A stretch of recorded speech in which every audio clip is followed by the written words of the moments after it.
Ako personally, I suggest that you have to resign.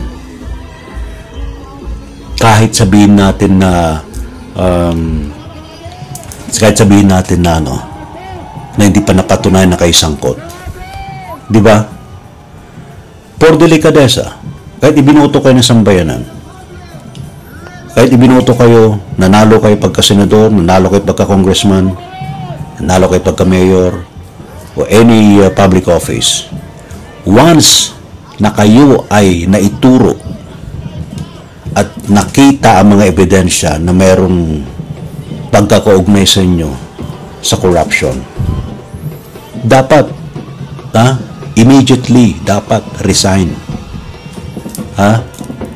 Mas matutuwa pa nga sa inyong tao kapag ginawa nyo yun, di ba? Kaysa naman nakakapit kayo sa inyong posisyon, binabato kayo sa likod.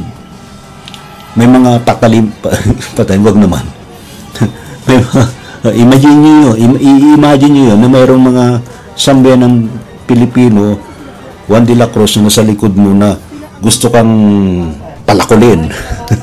Gusto kang tiradurin. Di ba? Dapat talaga ganun ang gawin. But of course, mayroong kasing due process. So, yun, humahaba yung panahon. Pero ako, personally, ganun lang naman. Suggestion lang naman yun pero I think yun yung pinagsisigawan Resign. Basta nasadlak ka o kaya nakalagkad ang pangalan mo, you have to resign for delikadesa. Alright. Now, so okay, no? Nagkaroon ng mga programa. Pero sa bandang hapon na yun, di ba? Mga bandang hapon na ito na.